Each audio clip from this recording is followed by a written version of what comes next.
Hello everyone, welcome to our channel clear JAIIB CAIIB. Students, आज के lecture में हम आपके BRBL banking regulations and business laws का सब्जेक्ट है सीआईआईबी का, उसके हाईएस्ट वेटेज टॉपिक्स देखने वाले हैं। और ये टॉपिक्स हम आपका जो अभी एग्ज़ाम हुआ था जून 2023 का न्यू सिलेबस वाला सीआईबी का, उसके एनालिसिस के बेसिस पे देखने वाले हैं। So without wasting time let us start students. So अगर आपने हमारे चैनल को सब्सक्राइब नहीं किया रहेगा तो सब्सक्राइब जरूर कीजिएगा और बेल आइकन को प्रेस करना ना भूलिएगा, ताकि सभी इंपॉर्टेंट अपडेट्स हम आप तक जल्दी से जल्दी ला सके। कुछ क्वेरी रहेगा तो कमेंट सेक्शन में आप पूछ सकते हो, और अपने मैक्सिमम दोस्त जो सीआईबी के लिए प्रिपेयर करें उनके साथ ये चैनल शेयर कीजिएगा। So let us start. देखिए, सबसे पहले तो जो भी लास्ट एग्ज़ाम हुआ था जून 2023 का, उसका एनालिसिस देखते हैं कि क्या कौन से मॉड्यूल्स से ज़्यादा क्वेश्चंस पूछे गए थे और क्या क्या कितना वेटेज था। देखिए, maximum number of questions were asked from module D and C and number based and amendment questions. तो जो स्टूडेंट्स मैक्सिमम क्वेश्चंस थे ना आपको मॉड्यूल डी जो है लॉ का, वो है कमर्शियल एंड अदर लॉ, जिसमें आपको contract of indemnity, guarantee, bailment, pledge, agency, ठीक है। फिर सेलर क्या होते हैं, अनपेड कंडीशंस ऑफ वारंटीज, ठीक है। पार्टनर्स क्या होते हैं, फर्म्स क्या होते हैं, companies, types of company, doctrine of ultra vires वगैरह, डायरेक्टर्स, प्रोस्पेक्ट, ऐसे अलग अलग एक्ट्स है उसमें। लिमिटेड लायबिलिटी पार्टनरशिप एक्ट है, ट्रांसफर ऑफ प्रॉपर्टी। तो ये ऐसे कई सारे चैप्टर्स हैं जहाँ से आईआईवीएफ को क्वेश्चन पूछने में बहुत सारा स्टफ मिलता है।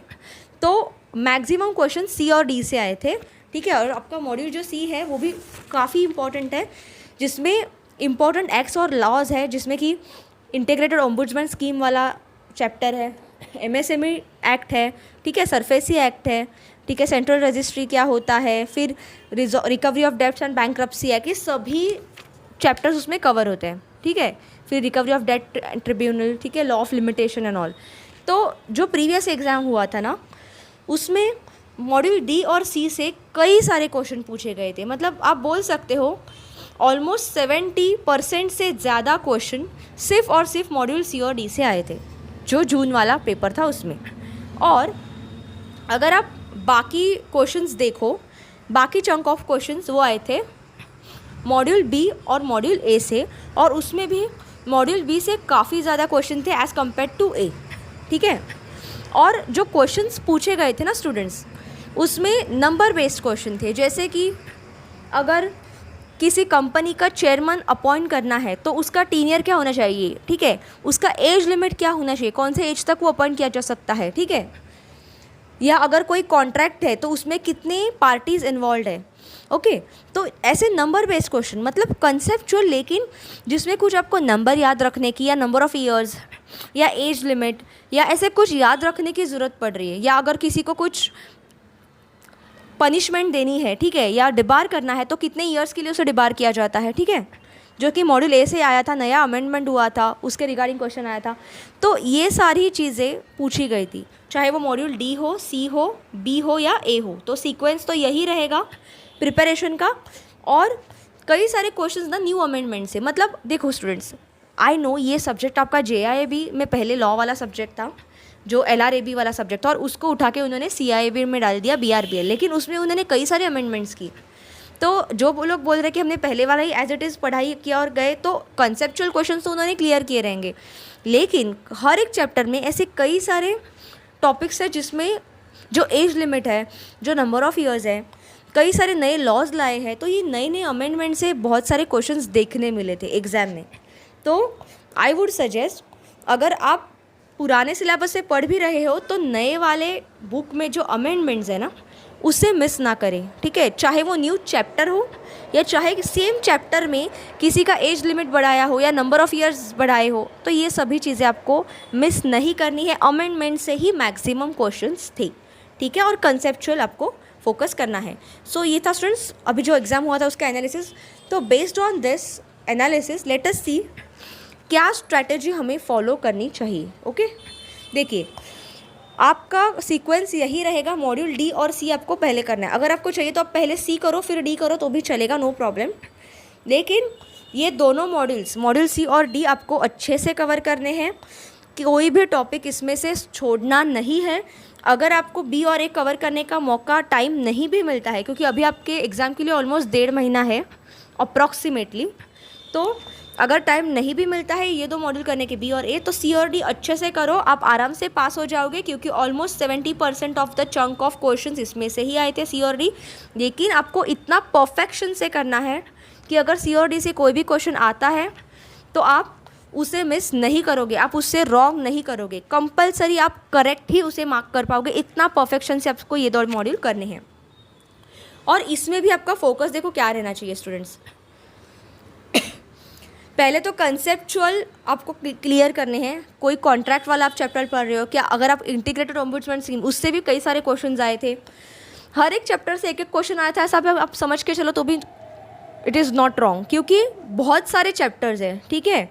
अगर आप आपका टेक्स्ट बुक देखोगे ना स्टूडेंट्स, तो टेक्स्ट बुक में आप 15 चैप्टर से ऑलमोस्ट 34 चैप्टर तक सी और डी के चैप्टर्स, और उसमें भी कई सारे chapters A B C D ऐसे भी है, मतलब 25 का सब चैप्टर ए, फिर बी सी डी ऐसा।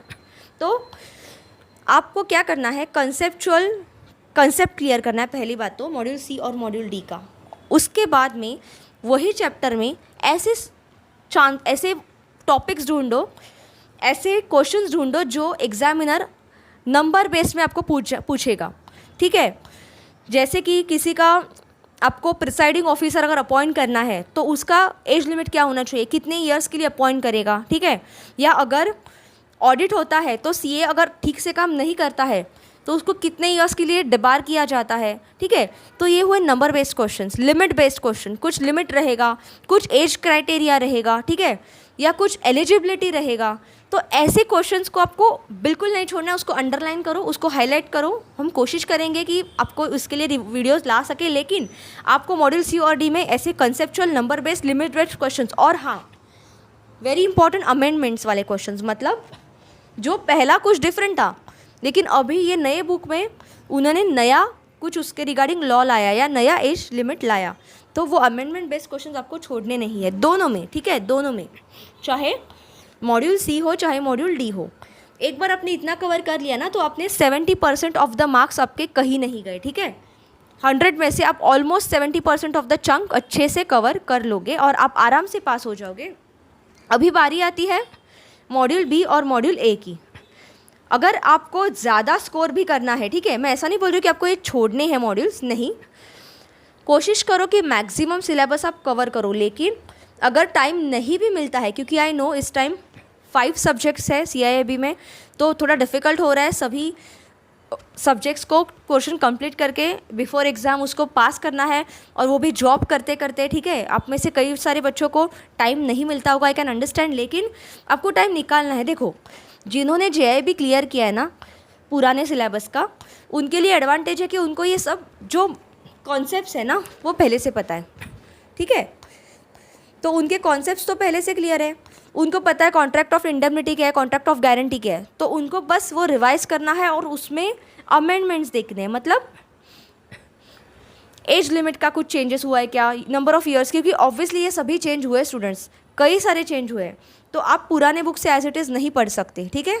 तो अमेंडमेंट्स देखो, फिर बाद में आप जब सी और डी मॉड्यूल ख़त्म कर दोगे, कंप्लीट कर दोगे, आपका नेक्स्ट टास्क है मॉड्यूल बी। मॉड्यूल बी भी बहुत इंपॉर्टेंट है स्टूडेंट्स, आप इसको छोड़ने का सोचिए मत। अगर आपको पूरा मॉड्यूल करने का मौका नहीं मिलता है तो जो नए एडेड टॉपिक्स है ना, ऐसे कई सारे चैप्टर्स हैं जो कि LRAB में नहीं थे लेकिन BRBL में आए हैं, ठीक है। मतलब पहले सिलेबस में वो एक चैप्टर के फॉर्म में नहीं थे, कहीं पे छोटा सा टॉपिक था, लेकिन अभी जो आपका CIB वाला लॉ का सब्जेक्ट है इसमें उन्होंने एक पूरा का पूरा चैप्टर ही बना दिया है। मतलब इतने सारे नए उसके रिगार्डिंग लॉज उन्होंने लाए हैं, तो इसीलिए मॉड्यूल बी में से आपका काम है, अगर पूरा करने नहीं भी मिलता है तो न्यूली एडेड टॉपिक्स और हर एक टॉपिक्स में से जो number based, limit based, age based questions और अमेंडमेंट जो है, नए नए अमेंडमेंट जो कि पहले वाले सिलेबस में नहीं थे लेकिन अभी आए हैं, उसे आपको कवर करना ही है। क्योंकि डी और सी के बाद अगर सबसे ज़्यादा क्वेश्चंस किसी में से आए थे तो वो बी से थे, ठीक है। ए से इतने ज़्यादा क्वेश्चन नहीं आए थे स्टूडेंट, मॉड्यूल ए से चौथा आपका प्रायोरिटी होना चाहिए मॉड्यूल ए। उसमें से आपको सिर्फ उतना ही चंक पढ़ना है जो अमेंडमेंट्स हुए हैं। मॉड्यूल ए ऑलमोस्ट सिमिलर ही है, सिर्फ 2 चैप्टर्स उसमें नए ऐड किए हैं एग्जामिनर ने, ठीक है, चैप्टर 6 और 7, लेकिन पहले जो स्टार्टिंग के भी चैप्टर्स है ना, उसमें कई सारे अमेंडमेंट्स उन्होंने डाले हैं। हमारे कुछ वीडियोस हमने रिलीज़ किए मॉड्यूल ए के रिगार्डिंग कुछ चैप्टर्स के, तो उसमें हमने बोला है कि कुछ कुछ अमेंडमेंट्स उन्होंने डाले हैं जो कि पहले नहीं थे। कुछ नए लॉ जो कि 2017-18 के बाद भी जो लॉज आए ना, जो कि पहले एलआरबी की बुक में नहीं थे, वो सभी लॉज उन्होंने अभी वाले बीआरबीएल के बुक में अपने डाल दिए। तो आपका काम है कि अगर पूरा मॉड्यूल ए करने नहीं भी मिलता है तो सिर्फ मॉड्यूल ए के अमेंडमेंट्स पढ़ लो, नए लॉज जो भी आए हैं पढ़ लो, दे आर सफिशिएंट। क्योंकि इस टाइम का जो जून का सीआईबी हुआ था उसमें मॉड्यूल ए के अमेंडमेंट से काफ़ी क्वेश्चंस देखने मिले। बहुत ज़्यादा नहीं थे, लेकिन हाँ कुछ जितने भी क्वेश्चंस मॉड्यूल ए से आए थे वो मैक्सिमम अमेंडमेंट से ही थे, इन जनरल क्वेश्चंस नहीं थे। तो स्टूडेंट्स, ये है आपकी स्ट्रैटेजी फॉर अपकमिंग एग्जाम। अभी आपका जो बीआरबीएल का पेपर होने वाला है तो आपका प्रायोरिटी क्या होना चाहिए, मॉड्यूल सी और डी, या मॉड्यूल डी और सी दोनों इक्वल प्रायोरिटी में है। स्टूडेंट्स ये पहले कर लो, ठीक है, 100% फोकस से करना है। इसके बाद में आपको जाना है मॉड्यूल बी की तरफ, मॉड्यूल बी करना और फिर मॉड्यूल ए करना है, ठीक है। मॉड्यूल ए के सिर्फ अमेंडमेंट्स करोगे तो भी चलेगा। मॉड्यूल बी अगर पूरा करने नहीं मिलता है तो सिर्फ न्यू टॉपिक्स और अमेंडमेंट्स पढ़ लो, तो भी कम नहीं है। लेकिन अगर पूरा मॉड्यूल बी भी करते हो तो ये अगर मॉड्यूल डी, सी और बी करते हो तो ज़्यादा एज मिल जाएगी, आसानी से पास हो जाओगे अगर सी और डी करते हो। क्योंकि इस टाइम पे जो बच्चों ने सिर्फ मॉड्यूल सी और डी किया था ना, और बाकी ए और बी को ज़्यादा उनको टाइम नहीं मिला था देखने, वो भी पास हो गए थे मॉड्यूल सिर्फ सी और डी करके। तो हो सकता है आने वाले एग्जाम में भी सी और डी से ज़्यादा चंक ऑफ क्वेश्चन मिले क्योंकि चैप्टर्स ज़्यादा है, ठीक है। लेकिन वो परफेक्टली करना है और फिर मॉड्यूल बी और फिर मॉड्यूल ए। सो स्टूडेंट्स, ये था हमारा highest weightage topics of BRBL, banking regulations and business laws का लेक्चर। आई होप आपको समझा। कोशिश कीजिए स्टूडेंट्स मैक्सिमम सिलेबस कवर करने की।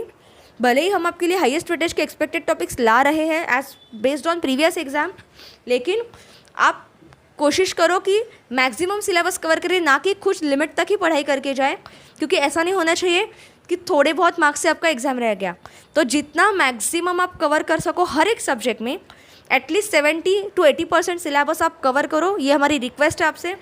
तभी आप श्योर हो जाओगे कि हाँ मैं पास होने के लिए एटलीस्ट प्रिपेयर्ड हूँ, ठीक है। So thank you students for watching our video. कुछ डाउट रहेगा तो ज़रूर आप कमेंट सेक्शन में पूछ सकते हो। अपने मैक्सिमम दोस्त जो सीआईबी का एग्ज़ाम प्रिपेयर कर रही है उनको ये चैनल शेयर कीजिएगा ताकि हमें भी मोटिवेशन मिले कि आपके पास मैक्सिमम ऐसे बेस्ट वीडियोज़ हम लेके आ सके। So thank you.